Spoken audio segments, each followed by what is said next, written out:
Hi everyone, it's Dr. Dave and welcome back to Dr. Dave's 411. Last week we spoke about exercise as a way to boost your immunity. But I know what you're thinking. Dr. Dave, isn't there an easier way? What about the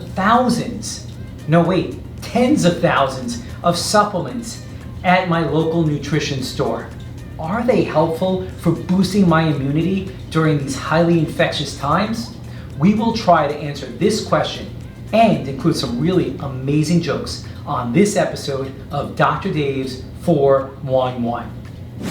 Natural supplements represent over $100 billion industry in the United States, and a whopping 77% of the US population takes a dietary supplement. That means that most of you watching me right now are taking a dietary supplement. You, me, everybody's ass around here. Come on, fuss up. You know you are. It's like a movement. Time magazine did a cover story. It's a movement. Are there any supplements that can help boost our immunity? Well, since there are so many different supplements and only a limited amount of time, I decided to pick 3 supplements to review. First, the one and only vitamin C. Vitamin C has become synonymous as an immune booster. Vitamin C is a powerful antioxidant. Even though our bodies do not produce vitamin C, it is important for a properly functioning immune system.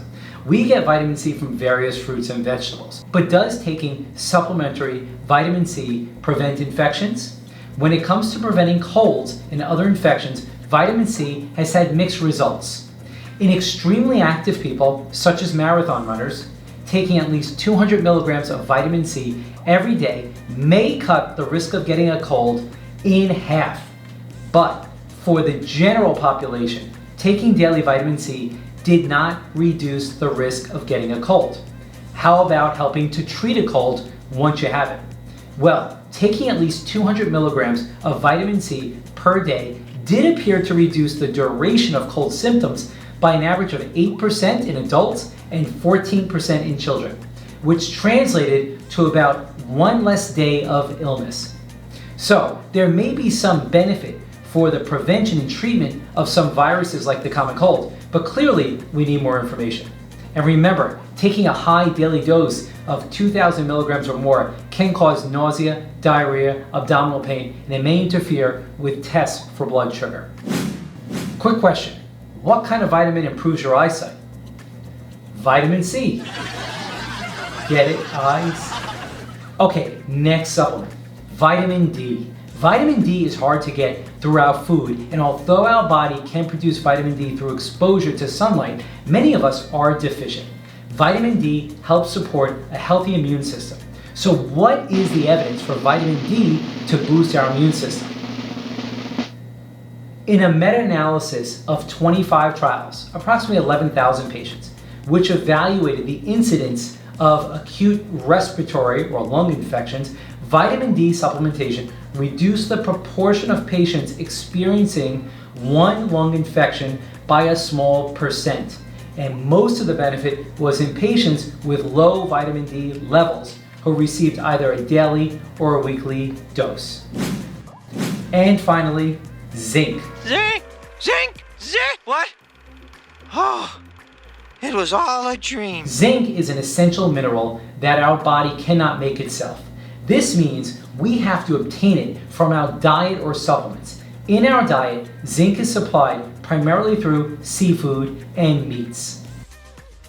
Zinc has both anti-inflammatory and antioxidant properties. Zinc has been touted by the commercial industry for supporting immune function. In a review of 17 trials, zinc reduced the common cold symptom duration by about 1.6 days. In a fascinating laboratory study in 2010, zinc was shown to inhibit the activity and replication of another coronavirus called SARS. Whether this will translate into helping defend against COVID-19 remains to be determined. Zinc supplements should not be taken at too high a dose or for long periods, as they can cause toxicity. And definitely speak with your healthcare provider before starting zinc or any other supplements. So, as we can see from today's episode, vitamin C, vitamin D, and zinc may have some immune boosting properties, but for the most part, mild at best. These supplements are clearly not a cure, and I strongly recommend you speak with your healthcare provider before taking. One quick joke before I go. Where do you put dirty dishes? In the zinc. I'll stick to cardiology. And please remember, if you like this video, you should check out our new exciting website, drdavedegatti.com, where not only can you play my world famous jokes over and over again, you can check out our super popular recipe blog with the most delicious and nutritious recipes. Until next time, this is Dr. Dave.